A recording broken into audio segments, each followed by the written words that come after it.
Wahabi ini kalau cakap sering membid'ahkan orang, mensyirikkan orang, mengkafirkan orang, menyesatkan orang.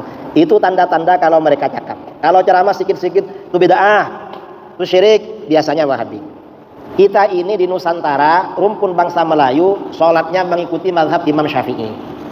Kalau tak ikut mazhab Imam Syafi'i, biasanya Wahabi. Macam mana? Kalau kita mau sholat baca usolli. Kalau Wahabi tak ada usolli. Bismillahirrahmanirrahim. Assalamualaikum warahmatullahi wabarakatuh. Sahabat muslim yang dirahmati Allah subhanahu wa ta'ala. Berjumpa lagi dengan channel Hasika Wafa. Sebelumnya kami ucapkan banyak terima kasih dan kami doakan, semoga Allah subhanahu wa ta'ala senantiasa memberikan kesehatan dan menjauhkan kita dari segala musibah dan bencana. Amin ya robbal alamin. Pada video sebelumnya, kita telah membahas isu kelompok Salafi dan Wahabi, yang dianggap intoleran dalam debat calon wali kota Pekanbaru, yang digelar beberapa waktu yang lalu.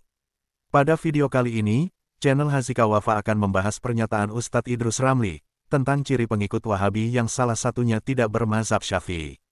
Pernyataan Ustadz Idrus Ramli tersebut beliau sampaikan ketika menjawab pertanyaan dari salah satu jamaahnya, tentang ciri-ciri pengikut kelompok Wahabi.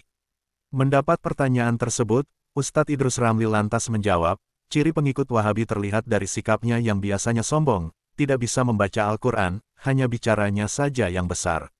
Selain itu, kelompok Wahabi dianggap seringkali mengkafirkan dan mensyirikan orang lain. Lebih lanjut Ustadz Idrus Ramli menambahkan, Muslim di Nusantara rata-rata bermazhab Syafi'i, dan salah satu ciri pengikut Wahabi biasanya tidak bermazhab Imam Syafi'i. Mereka tidak membaca basmalah sebelum membaca surat Al-Fatihah dalam sholat, padahal membaca basmalah adalah perintah Allah subhanahu wa ta'ala, ketika pertama kali Al-Quran diturunkan. Berikut kita simak video tersebut. Kadang-kadang nggak bisa baca Quran, cakapnya aja yang besar. Jangan merayakan maulid, kenapa? Nabi tak pernah melakukan. Cakap begitu. Itu kalau cakapnya, ya. Wahabi ini kalau cakap sering membid'ahkan orang, mensyirikkan orang, mengkafirkan orang, menyesatkan orang. Itu tanda-tanda kalau mereka cakap. Kalau ceramah sedikit-sedikit itu bid'ah, itu syirik, biasanya Wahabi. Ini tanda-tanda kalau cakap, ya. Kemudian kalau tanda-tanda beramal, kita ini di Nusantara, rumpun bangsa Melayu, sholatnya mengikuti mazhab Imam Syafi'i. Kalau tak ikut mazhab Imam Syafi'i, biasanya Wahabi. Macam mana? Kalau kita mau sholat baca usolli. Kalau Wahabi tak ada usolli. Lalu kalau berdiri sholat, kalau kita ini tangan biasanya di bawah susu, di atas pusar. Wahabi sekarang ada yang di bawah leher, macam layang-layang. Ada yang di sini. Ini cara sholat. Kita ini mazhab Imam Syafi'i, kalau sholat basmalahnya jahar. Bismillahirrahmanirrahim. Alhamdulillahi rabbil alamin. Kalau Wahabi kadang langsung baca alhamdulillah. Kita dalilnya apa baca basmalah? Pertama Al-Quran. Semua Al-Quran yang terbit di Kuala Lumpur, terbit di Brunei, terbit di Singapura, terbit di Jakarta, terbit di Mesir, terbit di mana lagi? Di Saudi. Ayat pertama Bismillahirrahmanirrahim, makanya kita baca. Kalau langsung alhamdulillah, ikut Quran yang mana itu? Sahabat muslim yang dirahmati Allah subhanahu wa ta'ala. Basmalah merupakan salah satu ayat yang terdapat dalam surat Al-Fatihah, yang mana membaca surat Al-Fatihah sendiri merupakan salah satu rukun sholat, di mana rukun merupakan bagian penting dari sholat itu sendiri. Menurut Syekhul Islam Ibnu Taimiyah, membaca basmalah sebaiknya pelan, tetapi terkadang disyariatkan untuk dikeraskan.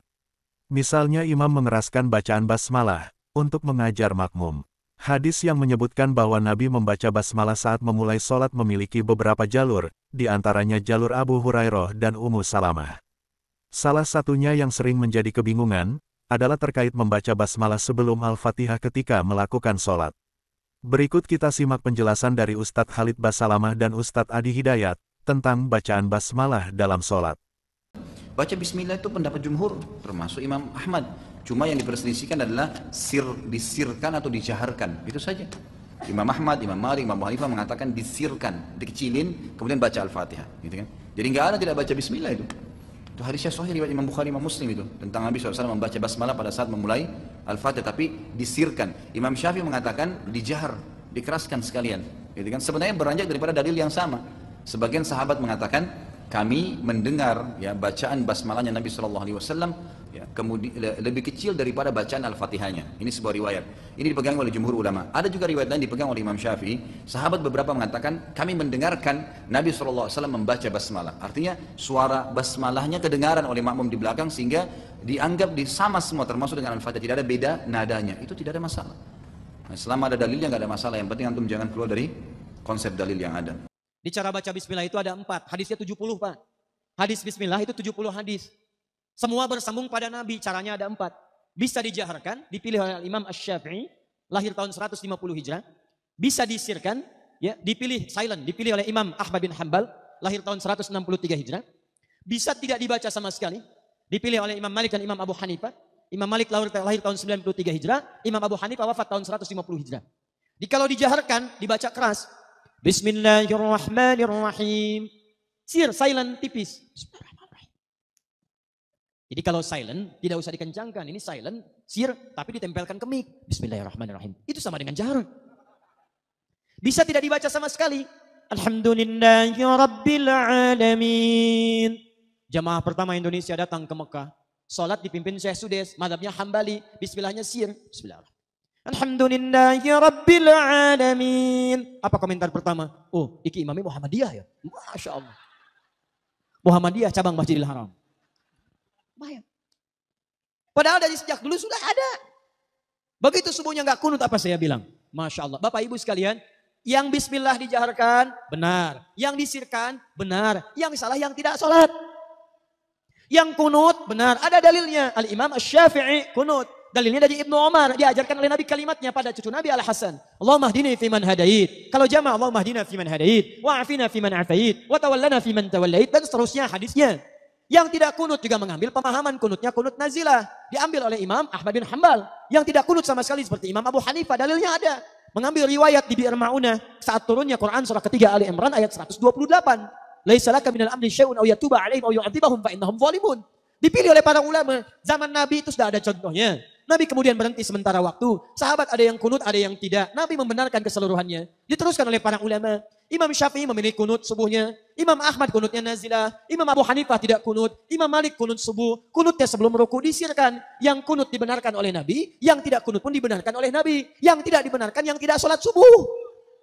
Semoga video ini bermanfaat bagi kita semua dan menambah tingkat keimanan kita kepada Allah Subhanahu wa Ta'ala. Wassalamualaikum warahmatullahi wabarakatuh.